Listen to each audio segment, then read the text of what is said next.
এখন আপনি গল্প শিকারীর কবলে। আমাদের আজকের গল্প শশধর দত্ত রচিত দস্যু মোহন সিরিজের রমার বিয়ে গল্পের দ্বিতীয় পর্ব। প্রথম পর্বে আমরা জেনেছি মিস্টার সোমের আগ্রার দুর্গপ্রাসাদে রহস্যজনকভাবে খুন হয়ে যান তারই সেক্রেটারি মিস্টার ঘোষাল। এই হত্যাকাণ্ডের তদন্ত করতে কলকাতা থেকে আসেন স্বনামধন্য ডিটেকটিভ মিস্টার সান্যাল। এরপর শুনুন আজকের পর্বে। শুরু হচ্ছে দস্যু মোহন সিরিজের রমার বিয়ে গল্পের দ্বিতীয় পর্ব।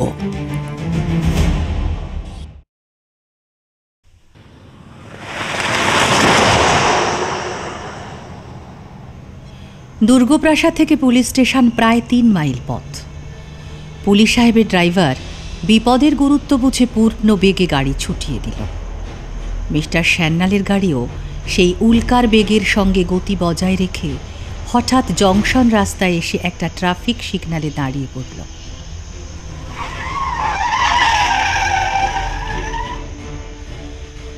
সান্যাল অত্যন্ত বিরক্ত হয়ে অপেক্ষা করতে লাগলেন।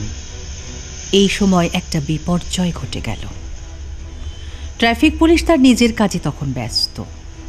সেই সময় রাস্তার উল্টো দিক থেকে দুজন বলিষ্ঠ ব্যক্তি তড়িৎ গতিতে মিস্টার সান্যালের গাড়ির দুদিকে এসে দাঁড়ালো এবং মিস্টার সান্যাল কিছু বোঝার আগেই তার ড্রাইভার এবং তার মাথার উপর পিস্তল ঠেকিয়ে আদেশ করল, চুপ করে বসুন, নড়াচড়া করলে মাথার খুলি উড়িয়ে দেব। সঙ্গে সঙ্গে সেই দুজন ব্যক্তি গাড়িতে উঠে পড়ল। এদিকে ট্রাফিক সিগন্যাল ক্লিয়ার হয়ে গেল। ড্রাইভারের পাশের ব্যক্তি ড্রাইভারকে গাড়ি ঘুরিয়ে নেবার জন্য আদেশ দিল।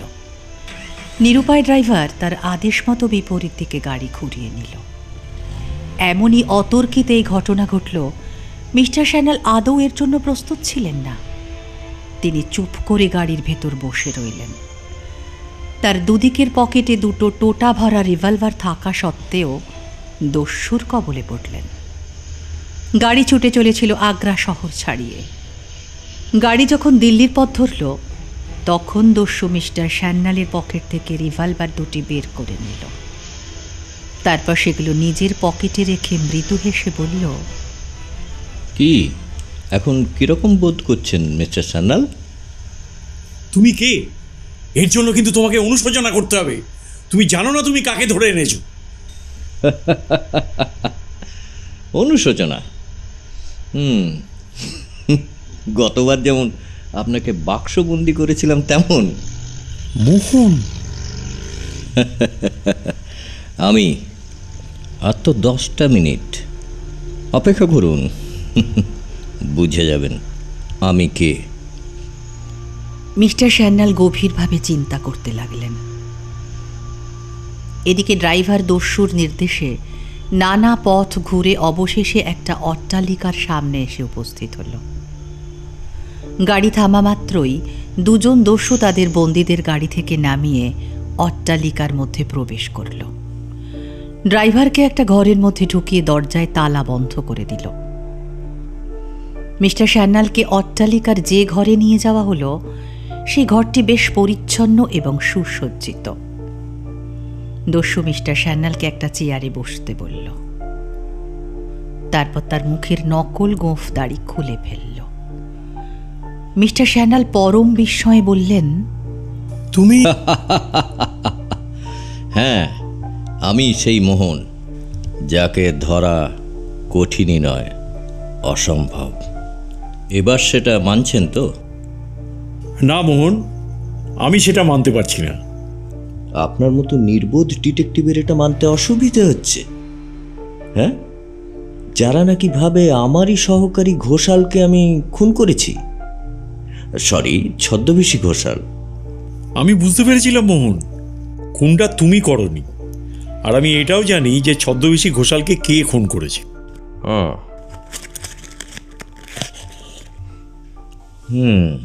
মিস্টার সান্যাল, বরং একটা সিগারেট ধরুন। ভয় নেই, আমি আপনার ক্ষতি করব না। তবে সিগারেট খেলে ক্যান্সার হতে পারে, সেটা অন্য কথা।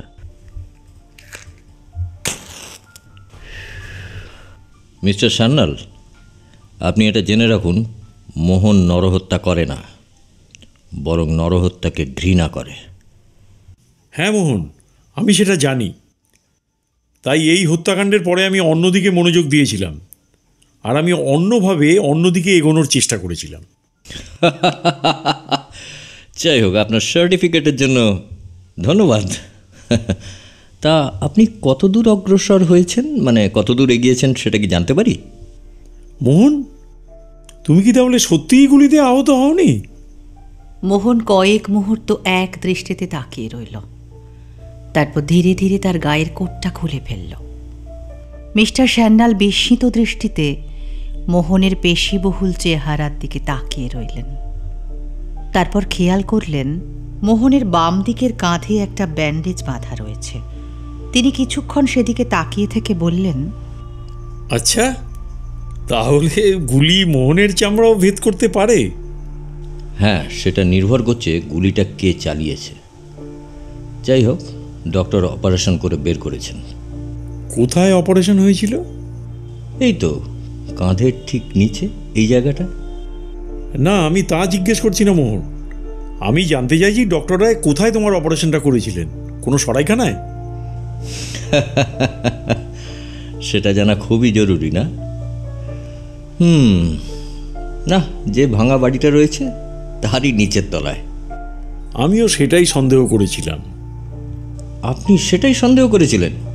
আচ্ছা, আর কিছু? অনেক কিছুই মোহন। তুমি যে তরুণীর দ্বারা আহত হয়েছিলে, পরে হয়তো সেই তরুণী তোমায় বাঁচিয়েছিল, এই বিষয়ে আমি কিন্তু মোটামুটি নিশ্চিত। কিন্তু পোড়োবাড়ির নিচের তলায় যে একটা ঘর থাকতে পারে, সেই ধারণা আমার ছিল না। আপনার একটু আধটু বুদ্ধি হয়তো আছে। মিস সোম যে আমাকে বাঁচিয়েছিল, তা এই ধারণা আপনি কেমন করে করলেন? বিশেষ কষ্ট করতে হয়নি মোহন। মিস রমা যখন বললেন যে তিনি গুলি চালানোর পর আর দস্যুটাকে দেখতে পাননি, তখনই আমি বুঝে গিয়েছিলাম যে উনি মিথ্যে কথা বলছেন। কারণ যেখানে রক্তপাত হয়েছিল সেই জায়গাটা আমি পরীক্ষা করে দেখেছিলাম যে সেখানে দুজনের পায়ের ছাপ আছে। সেখানে একজনের পায়ের দাগ দেখে মনে হয়েছিল যে তাকে টেনে নিয়ে যাওয়া হয়েছে। এটা দেখে ধারণা করা শক্ত নয় যে তুমি মিস রমার উপর ভর দিয়েই রাস্তাটা অতিক্রম করেছিলে। কিন্তু ওই ভাঙা বাড়ির স্তূপাকৃতি ইটের মধ্যে আমি আর কোনো চিহ্ন খুঁজে পেলাম না। আচ্ছা, বাহ, আপনি তো ভালো অগ্রসর হয়েছিলেন মিস্টার সান্যাল। কিন্তু আপনার কি করে ধারণা হলো যে একটা দস্যুকে মিস সোম গুলি করার পর আবার তাকে সাহায্যও করবেন? মোহন, ড্রয়িং রুমে যদি মিস রমা তোমাকে চিনতে পারতেন, অথবা তুমি যদি তোমার পরিচয়টা দিতে, তাহলে হয়তো তোমাকে গুলি খেতে হতো না। তোমার অদৃষ্টে হয়তো তখন অন্য কোনো ঘটনা ঘটত, কিন্তু পরে তিনি তোমাকে চিনতে পেরেছিলেন বলেই আমার বিশ্বাস। নইলে দ্বিতীয় গুলিটাও তোমাকে খেতে হতো মোহন। আচ্ছা, তা আমি কি জানতে পারি আপনার এই ধারণার কারণ কি? কারণটা তো খুবই সহজ মোহন। মিস রমা যখন তোমার কাছাকাছি চলে এসেছিলেন, তখন তুমি তোমার পরিচয়টা ওনাকে দিয়েছিলে। না হলে তো দ্বিতীয় গুলিটাও তোমার বুক ভেদ করে দিত, আর সেটা তুমি নিশ্চয়ই চাওনি। আচ্ছা, ভালো ভালো। আচ্ছা, এবার বলুন তো, ঘোষালের হত্যাকারীকে?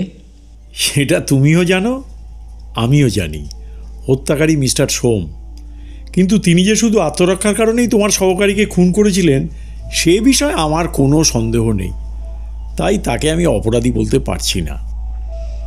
ও, এই যদি আপনার ধারণা হয়, তাহলে মিস্টার সোম সত্য ঘটনা কেন বলেননি? এখানেই আমার একটা খটকা লেগে আছে। আমি এই সমস্যাটার পিছনেই ঘুরে বেড়াচ্ছি। আর ঘোরাঘুরি করে কষ্ট করতে হবে না আপনাকে। মানে, তুমি কি আমাকে বন্দি করতে চাও নাকি? মিস্টার সান্যাল, আচ্ছা, আপনার জায়গায় আমি হলে আপনি কি করতেন? মিস্টার স্যান্যাল প্রশ্নের উত্তর দিতে পারলেন না। চুপ করে বসে রইলেন। হঠাৎ মোহন সশব্দে হেসে উঠল। কি হলো, চুপ মেরে গেলেন যে? আপনি নাকি সাহসী বীরপুরুষ, কিন্তু আপনি যে এতটা ভীতু তা তো জানতাম না। কাপুরুষ আর মিথ্যাবাদীকে মোহন ঘৃণা করে। হঠাৎ মোহনের শান্ত মুখের ভাব পরিবর্তিত হয়ে সেই মুখে ক্রোধ, ঘৃণা আর বিদ্বেষের ছবি ফুটে উঠল। সে পকেট থেকে সেদিনের দিল্লি নিউজ পত্রিকাটা বের করে লাল কালিতে দাগ দেওয়া একটা সংবাদ মিস্টার স্যান্ডালকে দেখিয়ে বলল, এই খবরটা আপনি বের করেছেন? কোনটা? হ্যাঁ, কোনটা তো আপনি বুঝতে পারছেন না, তাহলে আমাকে পড়ে শোনাতে হয়। মিস্টার সান্যালের লিখিত বিবরণে এমন এক আশ্চর্য ঐতিহাসিক গুপ্তধনের কাহিনী জানা যাবে যা পৃথিবীতে কোথাও কখনো দেখা যায়নি। তাই নাকি? হ্যাঁ, আমি লিখেছি। কিন্তু কেন? তুমি কি চাও? শান্তি চাই, আমি শান্তি চাই।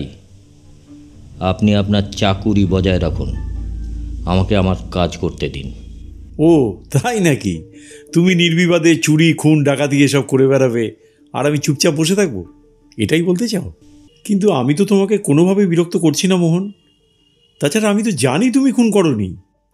আর অন্য অপরাধের ব্যাপারে তোমাকে আমি এখন বিরক্ত করব, এটা সম্ভব নয়। মিস্টার সান্যাল, বাজে বুকে আমার সময় নষ্ট করবেন না। আপনি ভালো করেই জানেন আপনি কোন জিনিসের পেছনে ছুটছেন। তাছাড়া এই মুহূর্তে আপনার কাছে যে বস্তু রয়েছে তার গুরুত্ব আমার কাছে বিরাট। আপনি নিজে যা খুশি ভাবতে পারেন, কিন্তু সাধারণের মধ্যে তা প্রচার করার কোনো অধিকার আপনার নেই। ও, তাহলে তুমি বিশ্বাস করো যে আমি ওই গুপ্ত তথ্যটা জানি? আমি বিশ্বাস করি আপনি জানেন। প্রত্যেকটা ঘন্টা, প্রত্যেকটা দিন রাত আমি আপনার চিন্তাধারা অনুসরণ করেছি। আপনার অনুসন্ধানের ধারা আমি প্রতি মুহূর্তে লক্ষ্য করেছি। আমি জানি আজ সন্ধ্যায় আপনি সমস্ত কথা পুলিশ সাহেব ও ম্যাজিস্ট্রেটকে জানাতেন, কিন্তু বাংলোয় আগুন লেগেছে এই মিথ্যা সংবাদ দিয়ে আমি আপনার পরিকল্পনা নষ্ট করেছি। আমি এও জানি আপনি ডেলি নিউজের জন্য প্রবন্ধ লিখেছেন, আর তা যদি ছাপা হয় আগামী পরশুদিন এই সংবাদ সারা ভারতবর্ষ জানবে। মানছি মোহন, তোমার প্রত্যেকটা অনুমানই সত্য। মোহন হঠাৎ উঠে দাঁড়ালো, টেবিলের ওপর সজোরে একটা ঘুষি মেরে বলল, হাসবেন না, থামুন। আপনি আপনি ভুলে যাচ্ছেন আমি কে। আমি যদি ইচ্ছা করি এখনই আপনার ওই মুখটা। স্কাউন্ড্রেল, দুঃসাহস, আপনার দুঃসাহস হয়েছে হাসবার।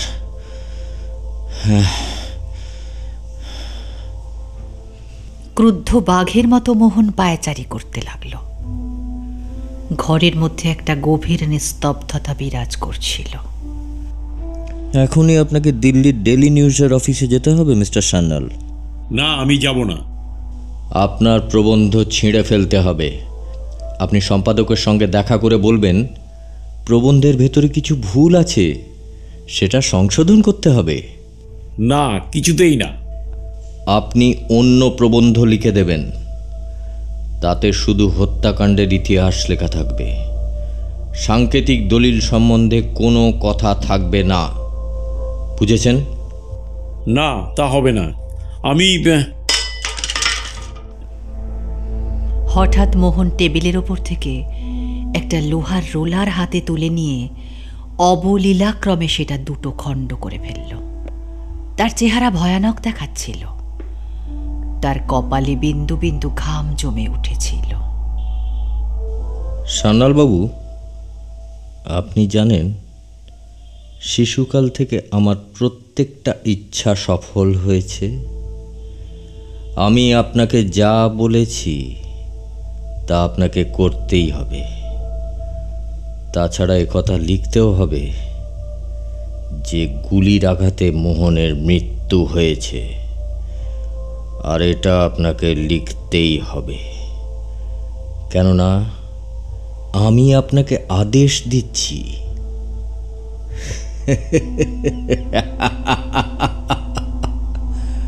কারণ বর্তমানে আমি নিজেকে মৃত বলে প্রচারিত করতে চাই।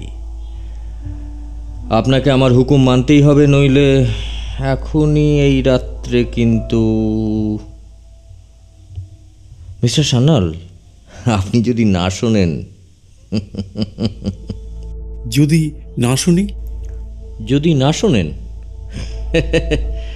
আপনার ছেলের নাম কেশব না? আমার লোকেরা আজ রাত্রেই তাকে তুলে নিয়ে আসবে, মানে ইংরেজিতে যাকে বলে কিডন্যাপ করবে। আপনি হাসবেন না, উত্তর দিন। আমি অত্যন্ত দুঃখিত মোহন যে তোমাকে নিরাশ করতে বাধ্য হচ্ছি। মাটির নিচে যে বিপুল ধনসম্পদ আছে তা আজ বাদে কাল আবিষ্কৃত হবেই, আর সেটা তো গভর্নমেন্টের সম্পত্তি, তাই না? না, আপনি ওসব কিছুই করবেন না, ওসব কিছুই করা চলবে না। আপনাকে আমি যেমন বলছি ঠিক তাই করবেন। আমি তো বারবার বলছি মোহন, আমার পক্ষে এটা করা সম্ভব নয়। তুমি যদি আমাকে হত্যাও করো তাহলেও এই সত্য কাহিনী প্রকাশিত হবে, এছাড়া আর কিছু হওয়ার সম্ভাবনা নেই। ও তাই নাকি? আচ্ছা। হ্যাঁ তাই। তুমি সাংকেতিক লিপির নকলটা ছিঁড়ে না ফেলে দিলে আমি কিছুই জানতে পারতাম না। আর তুমি ভেবেছিলে মিস্টার বেকার যখন বিলেতে, ভারতে আর দ্বিতীয় কেউ নেই যে তোমার সঙ্গে টক্কর নিতে পারে অথবা এই সাংকেতিক ভাষাটা পড়তে পারে। তোমার এই অহংকারই তোমার ব্যর্থতা এনেছে মোহন। আর গুপ্ত সম্পদের কাহিনী আগামীকালই দিল্লি ডেলি নিউজের শান্ত সংখ্যায় প্রকাশিত হবে। জগতের সবাই অবাক হয়ে যাবে যে কি বিপুল ধনসম্পদ মাটির তলায় লুকোনো আছে। আর আমার ছেলেকে চুরি, সে তোমার সাধ্যে কুলোবে না মোহন। এই সময় ঘরের বাইরে থেকে একজন ডাকল, কর্তা। কে? বিলাস? কি চাই? টেলিগ্রাম এসেছে কর্তা। ভৃত্য বিলাস একটা খাম এনে মোহনের হাতে সেটা দিয়ে ঘর থেকে বেরিয়ে গেল। মোহনের মুখ আনন্দে উজ্জ্বল হয়ে উঠল। হ্যাঁ, যা বলছিলাম, আপনি যদি আমার প্রস্তাবে সম্মত না হন তাহলে আপনার ছেলেকে চুরি করে এনে হত্যা করা হবে। মনে করবেন না যে আমি আপনাকে বৃথা ভয় দেখাচ্ছি। মোহন ভুলেও মিথ্যা দর্প করে না। মোহন, বৃথাই দর্প করছো। আমার ছেলে এমন জায়গায় আছে যেখানে যাবার ক্ষমতা তোমার দলের তো কারোরই নেই, তোমারও নেই। তুমি এটা ভুলে যাচ্ছ যে অন্যদেরও শক্তি আছে, বুদ্ধি আছে এবং চাতুর্যও আছে।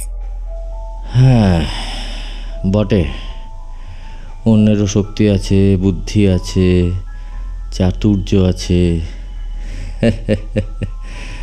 সত্যি খুব চিন্তার ব্যাপার। মোহন, আমার ছেলে এখন কলকাতায় নেই, সে আছে দার্জিলিংয়ে, দার্জিলিংয়ের পুলিশ দুর্গে। কারোর সাধ্য নেই সেখান থেকে তাকে তুলে নিয়ে আসে, তোমারও নেই।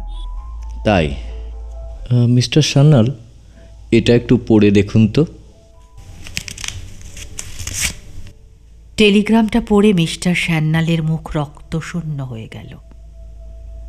তিনি অস্ফুট কণ্ঠে বললেন, মাল সরিয়ে ফেলা হয়েছে? ঠিক বুঝতে পারলাম না, তার মানে?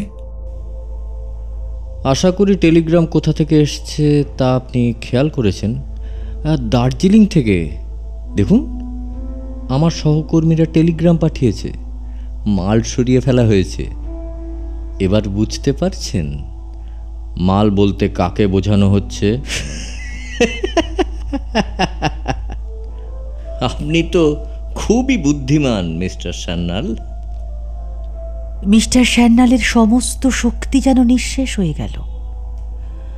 দু হাতে মুখ ঢেকে তিনি বসে পড়লেন।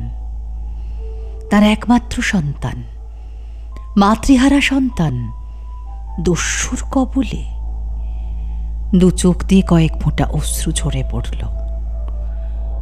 কঠোর কর্তব্যনিষ্ঠ প্রবীণ রাজভক্ত কর্মচারীর যে চোখে কেউ কখনো জল দেখেনি, আজ সেই চোখ অশ্রুতে ভরে উঠেছে। অস্ফুট গলায় তিনি বলে উঠলেন, এসব আমার কেশব। ছি, মেয়েদের মতো কাঁদবেন না তো। মোহনের সঙ্গে লড়াই করছেন, এরকম আঘাত একটু সহ্য করতে হবে না? কিন্তু সত্যিকারের আঘাত তো এখনো আসেনি মিস্টার সান্যাল। আপনার ওপরেই সব কিছু নির্ভর করছে। দেখুন কি মনস্থির করতে পারেন। মিস্টার সান্যাল বসে রইলেন। তখনও তিনি প্রকৃতিস্থ হতে পারেননি। মোহন ঘর থেকে বেরিয়ে গেল। সঙ্গে সঙ্গে একজন ভৃত্য রিভলভার হাতে দরজার সামনে এসে দাঁড়াল। কিছুক্ষণ পর মোহন আবার যখন মিস্টার সান্যালের ঘরে এলো, দেখল তিনি গম্ভীর মুখে বসে আছেন। মোহন তাকে হাসি মুখে বলল, কি মিস্টার সান্যাল, মনস্থির করলেন? যদি আমি রাজি না হই? খুব মুশকিল। সকাল হওয়ার আগেই আপনার ছেলের ডেড বডি কলকাতার রাস্তার ওপর পুলিশ আবিষ্কার করবে। 1 মিনিট মোহন, 1 মিনিট। আমার প্রবন্ধ ছাপা না হলেই যে তুমি আমার ছেলেকে মুক্তি দেবে, সেটা আমি বিশ্বাস করব কি করে? মোহনের কথায় অবিশ্বাস? অদ্ভুত। আমার কথা অবিশ্বাস করার সাহস থাকা উচিত নয় আপনার। আমার ছেলে কবে মুক্তি পাবে?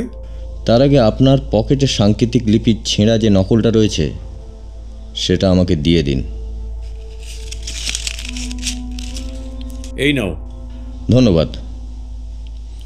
এখন শুনুন, আমি বিশ্বাস করি আপনি আমার মতোই এই সাংকেতিক লিপির পাঠোদ্ধার করেছেন। সুতরাং বুঝতেই পারছেন, এই গুপ্ত ধনসম্পদ আমি যতক্ষণ না সরিয়ে নিচ্ছি, ততদিন আপনার ছেলেকে সুখে স্বাচ্ছন্দ্যে রাখার একটা দায়িত্ব আমাকে নিতে হবে। কারণ তা না করলে আপনি তো এখান থেকে মুক্তি পেয়ে আমার পথের কাঁটা হয়ে দাঁড়াবেন মিস্টার সান্যাল। তাহলে বুঝতেই পারছেন, যে মুহূর্তে আমার কাজ শেষ হবে সেই মুহূর্তেই আপনার ছেলে ঘরে ফিরে আসবে। মোহন, মিস্টার সোমের কাছেই কিন্তু আসল সাংকেতিক দলিলটা আছে। আমি জানি মিস্টার সান্যাল, কিন্তু তার পাঠোদ্ধার করা তার পক্ষে সম্ভব নয়। আর তার জন্য আমার কোনো চিন্তা নেই। আর আপনিও যে আপনার ছেলের কথা ভেবে মুখ বন্ধ রাখবেন, সে বিষয়েও আমার কোনো চিন্তা নেই। যাই হোক, অনেক সময় নষ্ট হচ্ছে। মিস্টার সান্যাল, তাড়াতাড়ি বলুন, আপনি কি রাজি? আমি মানে আচ্ছা, আমি যদি রাজি হই তাহলে কি আমি এখনই মুক্তি পাবো? যে মুহূর্তে আপনার প্রবন্ধ আমার হাতে আসবে সেই মুহূর্তেই আপনি মুক্ত। কিন্তু প্রবন্ধ তো আমি পোস্টে পাঠিয়ে দিয়েছি। হ্যাঁ, আমি জানি তো আপনি পোস্টে পাঠিয়েছেন, কিন্তু আপনি তো একটা টেলিগ্রাম করে সেটা প্রকাশ করতে বারণ করবেন। ব্যাস। সেটা পারি, কিন্তু তোমার হাতে দেবো কি করে? সেটা আপনাকে ভাবতে হবে না। আপনি রাজি কিনা সেটাই বলুন। আমি রাজি। Good good. বিলাস। জি কর্তা। মটর তৈরি? হ্যাঁ কর্তা। আসুন মিস্টার সান্যাল। কোথায় যাব? দিল্লি। একটু পরেই মোহন দুজন সহকারীর সঙ্গে মিস্টার সান্যালকে সঙ্গে নিয়ে ঘন্টায় প্রায় 60 মাইল বেগে তার গাড়ি ছুটিয়ে দিল। যখন তারা আগ্রা ছেড়ে বেরিয়ে গেল, তখন স্টেশনের ঘড়িতে ভোর 5টা বেজেছে। এদিকে পুলিশ সাহেব ও ম্যাজিস্ট্রেট আকুল উদ্বেগে বাংলোয় উপস্থিত হয়ে বুঝলেন তারা প্রতারিত হয়েছেন। বাংলোয় তো আগুন লাগেইনি, উপরন্তু মেম সাহেব পিয়ানোয় বসে সঙ্গীত চর্চা করছেন। মেম সাহেব তাঁদের দেখে পিয়ানো বাজানো বন্ধ করে অবাক হয়ে জিজ্ঞাসু দৃষ্টিতে তাকালেন। পুলিশ সাহেব তাকে ব্যাপারটা বুঝিয়ে বললেন। ইতিমধ্যে মিস্টার সান্যাল তখনও এসে পৌঁছননি দেখে তার খোঁজ করা হলো। জানা গেল তার গাড়ি পুলিশ সাহেবের বাংলো এসে পৌঁছয়নি। এরপর তার কোয়ার্টারে খোঁজ করা হলো। দেখা গেল তিনি সেখানেও নেই। পুলিশ সাহেব অবাক হয়ে মিস্টার সোমের প্রাসাদে খোঁজ নিতে বললেন, কিন্তু সেখানেও তাকে পাওয়া গেল না। এরপর মিস্টার সান্যালের জন্য অনুসন্ধান পর্ব আরম্ভ হলো। আগ্রা শহরের সমস্ত পুলিশ ফোর্স মিস্টার সান্যালকে আগ্রা শহরে এবং আশেপাশের সমস্ত অঞ্চলে তন্ন তন্ন করে অনুসন্ধান করতে লাগল। জানা গেল এক জংশন রাস্তায় মিস্টার সান্যাল ট্রাফিকে আটকে গিয়েছিলেন। সিগন্যাল পাবার পর তার মোটর যেদিক থেকে আসছিল আবার সেদিকেই ঘুরিয়ে নেওয়া হয়। মিস্টার সান্যালকে খোঁজার ব্যর্থ প্রচেষ্টা করে শ্রান্ত ক্লান্ত অবস্থায় পুলিশ সাহেব ভোর 5টার সময় বাংলোয় ফিরে এলেন। Dear, you look so tired. Everything is a waste. Mr. Sanyal is missing, no? কিছুক্ষণ পরেই বেয়ারা খবর দিল গতকাল রাতে এক ভয়ানক কাণ্ড ঘটে গেছে। কেউ বা কারা মিস্টার সোমের প্রাসাদ থেকে মিস রমা সোমকে তুলে নিয়ে গেছে। পুলিশ সাহেব অত্যন্ত উত্তেজিত হয়ে বললেন, Bera, avi muchol nikalo. Police সাহেব অফিসে এসে দেখলেন মিস্টার সোমের ছেলে শরৎ সেখানে অপেক্ষা করছে। তাকে অত্যন্ত উৎকণ্ঠিত ও উদ্বিগ্ন দেখাচ্ছিল। পুলিশ সাহেব তাকে বললেন, Mr. Saroj, কি হয়েছে বলুন? ভোর 5টার সময় আমাদের বাড়িতে একটা অদ্ভুত শব্দ হয়। আমি তখনই ঘুম থেকে উঠে পড়ি। রমার ঘরে গিয়ে দেখি ঘর খালি, দরজা খোলা। আমি সঙ্গে সঙ্গে একটা বন্দুক নিয়ে দৌড়ে নিচে যাই। আমার বাবাকেও ডেকে তুলি। ঠিক সেই সময় একটা মোটর গাড়ি স্টার্ট নেওয়ার শব্দ শুনতে পাই। ছুটে বাইরে গিয়ে দেখি একটা মিস্টার সারাজ, আপনি ভেঙে পড়বেন না। আচ্ছা, আমি চিন্তা করবেন না, আমি আজই আপনার বোনকে উদ্ধার করব। কিন্তু তারপর কি হলো বলুন তো? তারপর আমি আর বাবা আর চাকরেরা মিলে সারা বাড়ি তন্ন তন্ন করে অনুসন্ধান করি, কিন্তু রমাকে কোথাও খুঁজে পাওয়া যায়নি, কোথাও পাওয়া গেল না। আপনি ঠিক বুঝতে পারছেন না এই ঘটনায় বাবা কতটা ভেঙে পড়েছেন। এই সেদিন এত বড় একটা ঘটনা ঘটে গেল, তারপরই এখন রমা। বাবা এই আঘাত সহ্য করতে পারবেন কি? আপনার মতো শিক্ষিত ইয়াং ম্যান যদি এরকম ইমোশনাল হয়ে ভেঙে পড়েন, তাহলে তো খুবই মুশকিল মিস্টার সোম। আপনি কি জানেন মিস্টার সানিয়ালকেও পাওয়া যাচ্ছে না? হ্যাঁ, বলেন কি? তাকেও অপহরণ করা হয়েছে? I believe so. কিন্তু সত্যি কথা বলতে কি মিস্টার সোম, এখনো আমি অন্ধকারে আছি। আশা করছি কাল সকালে কিছু একটা কুল কিনারা করতে পারবো। মানে আপনি কি বলতে চাইছেন? ব্যাপারটা হলো, মিস্টার সানিয়াল বলেছিলেন তিনি রহস্যের সন্ধান পেয়েছেন, মানে এমন একটা রহস্যের সন্ধান পেয়েছেন যা জানতে পারলে সারা ভারতবর্ষ তলপাড় হয়ে যাবে। তিনি জানিয়েছিলেন দিল্লি ডেইলি নিউজে একটা প্রবন্ধ লিখে পাঠিয়েছিলেন, যা ছাপা হলে দেশের লোক নাকি অবাক হয়ে পড়বে। তাই নাকি? তারপর? আমি তাকে জিজ্ঞাসা করেছিলাম প্রবন্ধটা কি বিষয় নিয়ে। তিনি বলতে যাচ্ছিলেন, কিন্তু ঠিক সেই সময় আমার বাংলোয় এই আগুন লাগার ঘটনার খবরটা আসে। খবরটা মিথ্যা বটে, বাট আমি তো ছুটে যাই। তো আমিও সার্জনের এই আগুনের মিথ্যা খবরটা পেয়ে অবাক হয়ে গেছি। এন্ড মিস্টার সানিয়াল যে কথাটা বলতে পারেনি, সেই বিষয়টা কাগজে প্রকাশিত হবার অপেক্ষায় আছি। বরং এখন চলুন আপনার বাড়িতে গিয়ে তদন্তটা সেরে আসি। পুলিশ সাহেব দুজন অফিসার এবং কয়েকজন সিপাহীকে নিয়ে মিস্টার সোমের দুর্গ প্রাসাদে এসে উপস্থিত হলেন। মিস্টার সোম শয্যা নিয়েছিলেন। তাকে বিরক্ত না করে পুলিশ সাহেব সরোজের সঙ্গে রমার শোবার ঘরে গেলেন। সরোজকে জিজ্ঞেস করলেন, আপনারা কি এই ঘরে কোনো জিনিস নাড়াচাড়া করেছেন বা সরিয়েছেন? না স্যার, আমরা তো কেউ ঢুকিয়ে নেই ঘরে। স্ট্রেঞ্জ, খুবই অবাক ব্যাপার। এই খাটটা দেখলে মনে হচ্ছে তো মিস সোম কাল রাত্রিরে এখানে ঘুমাননি। সে হতে পারে হয়তো, বাট কারণটা? কারণ তো বলতে পারছি না, বাট ঘরের মধ্যে তো কোনো জিনিস চুরি যায়নি বা কোনো জিনিস উল্টো পাল্টে পড়ে নেই, সবই ঠিকঠাক গোছানো আছে। আর গেটের কাছেও ঢোকার সময় আমি দেখেছি কোনো মুঠো গাড়ির চাকার দাগও নেই। তাহলে স্যার আপনি কি ধারণা করছেন এ থেকে?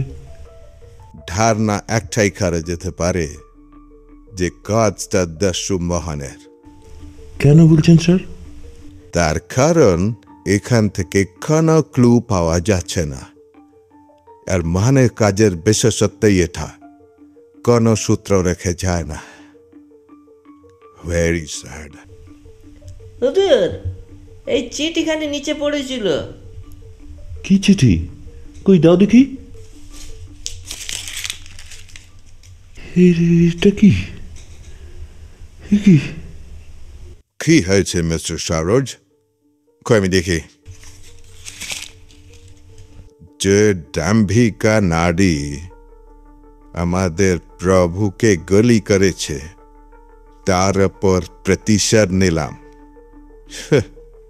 আপনি এই মিথ্যা হুমকিতে ভয় পেয়ে যাচ্ছেন। ভয় পাচ্ছি পুলিশ সাহেব। তারা আমার বোনের উপর প্রতিশোধ নেবে, আমার বোনকে হয়তো হত্যা করবে। আমি মনে করি না এসবের মধ্যে মোহন আছে। ভুল ইয়াং ম্যান, ভুল।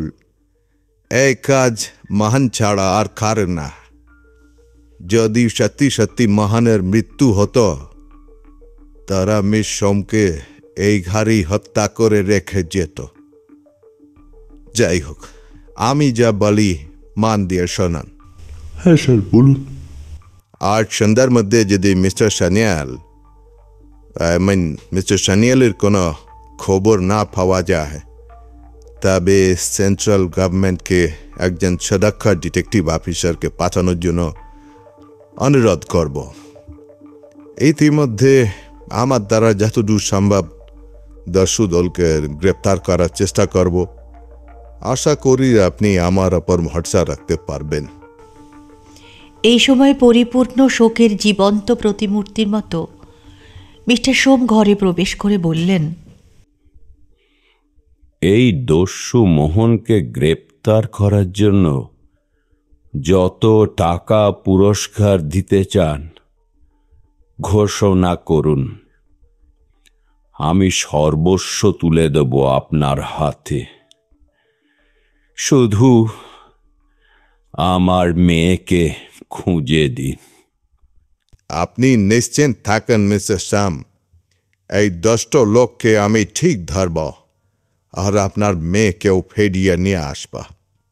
বাই দ্য ওয়ে, আপনার বাড়িতে কি পুলিশের পাহারা বসাবো? তার আর কোনো প্রয়োজন নেই। যার জন্য এই প্রয়োজন ছিল হারিয়ে গেছে। মিস্টার সোম ঘর থেকে বেরিয়ে গেলেন। একটু পরে পুলিশ সাহেব প্রয়োজনীয় নির্দেশ দিয়ে সদল বলে প্রস্থান করলেন। একজন ভৃত্য এসে জানালো রায়বাহাদুর এসেছেন। তাকে অত্যন্ত চিন্তিত ও বিমর্ষ দেখাচ্ছিল। তিনি নিঃশব্দে চেয়ারে বসে বললেন, ভায়া সরোজ, শেষকালে এই পরিণতি ঘটল। হ্যাঁ দাদু, আর কি বলবো। আচ্ছা দাদু, আপনি কি মনে করেন এইসব কাজ মোহনের? মোহন আমাদের ওপর এত নিষ্ঠুর কেন? একটা কথা বলি ভায়া, আমার সঙ্গে তোমার মত নাও মিলতে পারে, তবে ভুল বুঝো না। কি কথা দাদু? ইদানিং রমার আচরণের মধ্যে তুমি কিছু লক্ষ্য করনি? কি বলতে চাইছেন আপনি? বলতে চাইছি, রমার মনে দস্যু মোহনের জন্য একটুও ঘৃণা বা বিদ্বেষ ছিল না। সেটা হয়তো হতে পারে, কারণ রমার সঙ্গে প্রথম যখন মোহনের সাক্ষাৎ হয় মোহন তো তার সঙ্গে খুব সদ্ব্যবহার করেছিলেন। সেই জন্য হয়তো ঘৃণা বিদ্বেষ নেই। কিন্তু তাতে কি প্রমাণ হয় দাদু? সে তুমি যা বলেছ ঠিকই, কিন্তু শ্রদ্ধা, স্নেহ, ভালোবাসা সেগুলো এসব থেকে কিন্তু মানুষ সরে আসতে পারে না। আপনি কি বলতে চাইছেন? মোহনকে রমা ভালোবাসে? আপনি এইটা বলছেন? আপনার যুক্তিতে আমার মন সায় দেয় না দাদু। রমার মতো একজন শিক্ষিতা মেয়ে জেনে শুনে একজন দস্যুকে ভালোবাসবে? এ হয় না দাদু। এটা শিক্ষা অশিক্ষার প্রশ্ন নয় ভায়া, মন জিনিসটাই একটা অদ্ভুত। যুক্তি তর্ক দিয়ে তার বিচার চলে না। যাই হোক, আমার মনে হয় রমামা খুবই ভালো আছে।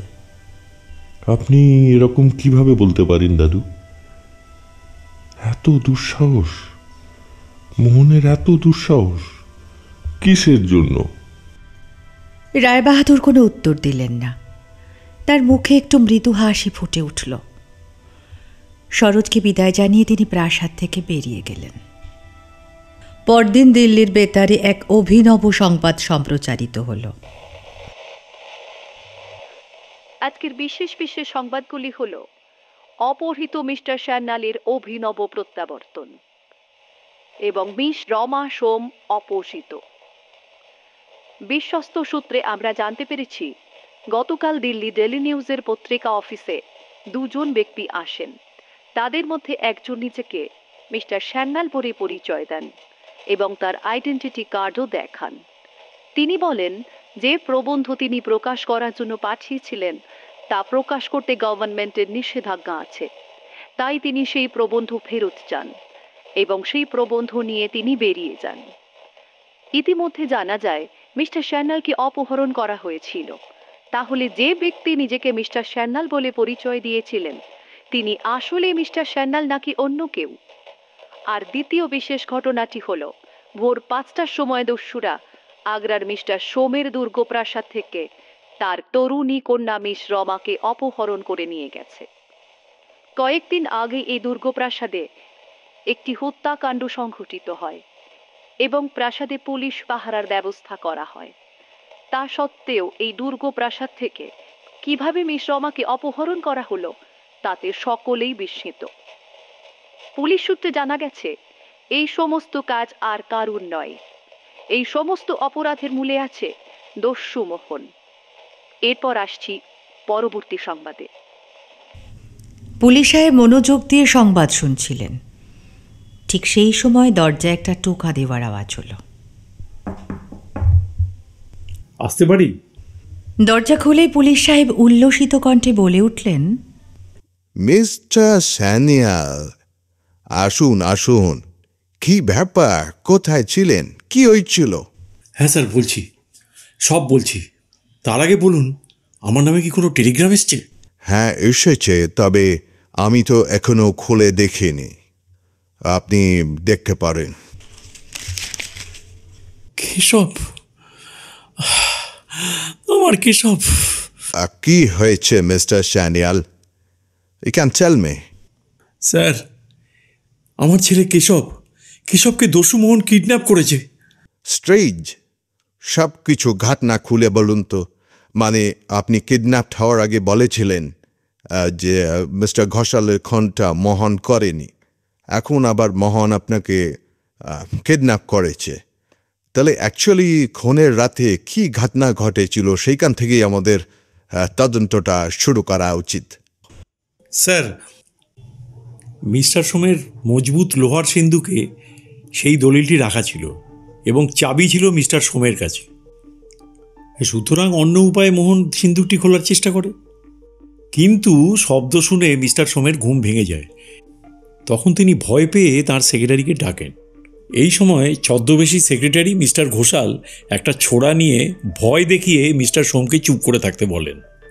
তাঁর সেক্রেটারির এইরকম আচরণ দেখে মিস্টার সোম স্তম্ভিত হয়ে যান এবং তারপর বাধা দেওয়ার চেষ্টা করেন।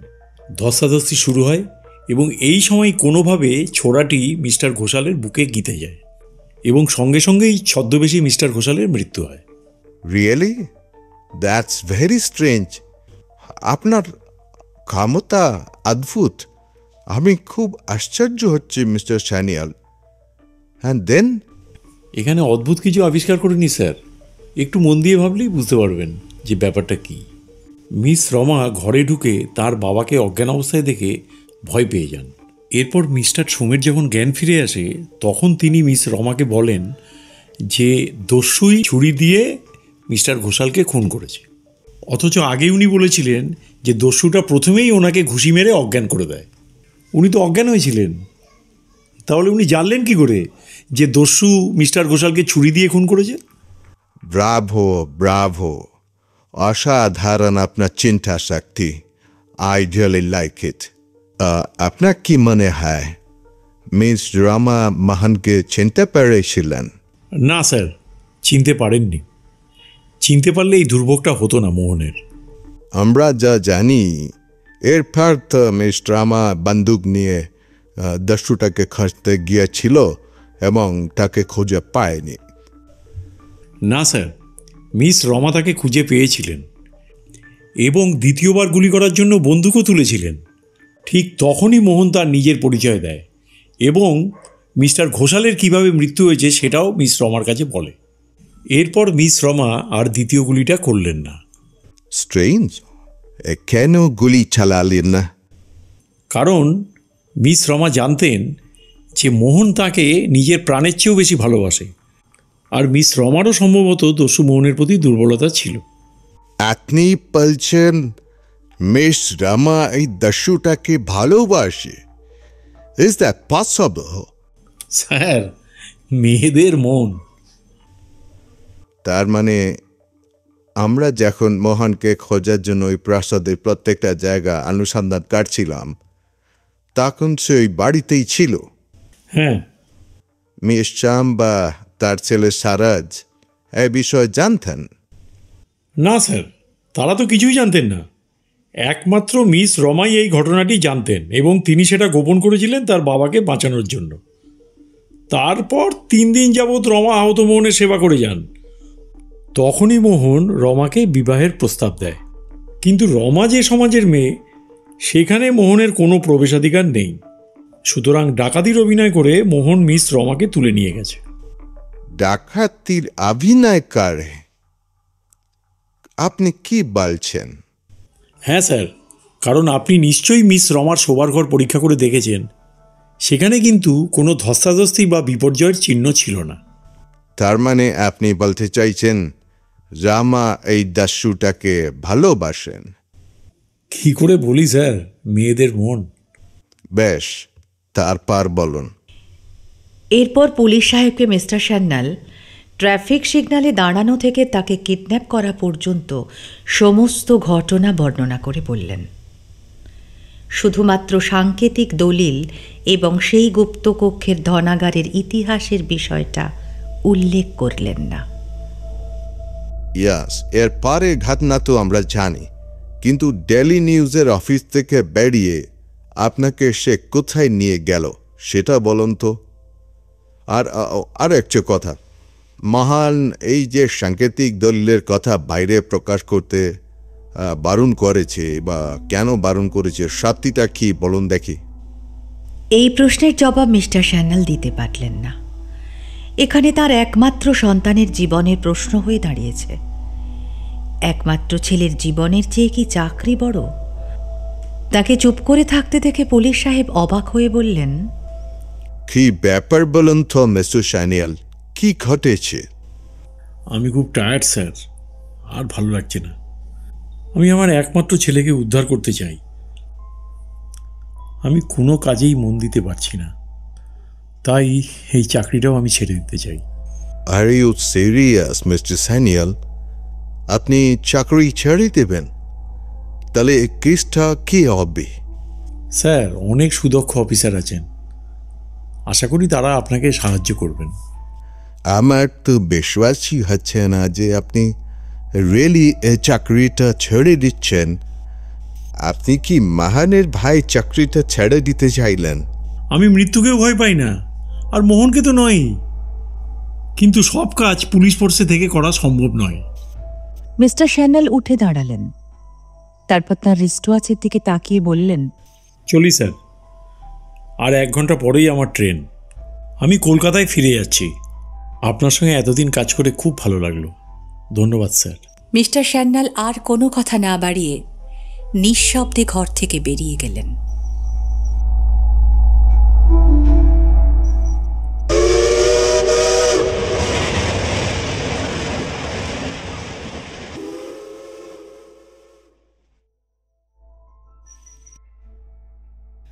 দস্যুমোহন সিরিজের রমার বিয়ে গল্পের দ্বিতীয় পর্ব আজ এই পর্যন্ত।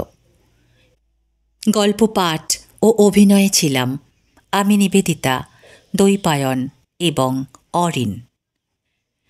রমার বিয়ে গল্পের তৃতীয় ও শেষ পর্ব আমরা শীঘ্রই আনার চেষ্টা করছি। সঙ্গে থাকুন। অনেক ধন্যবাদ।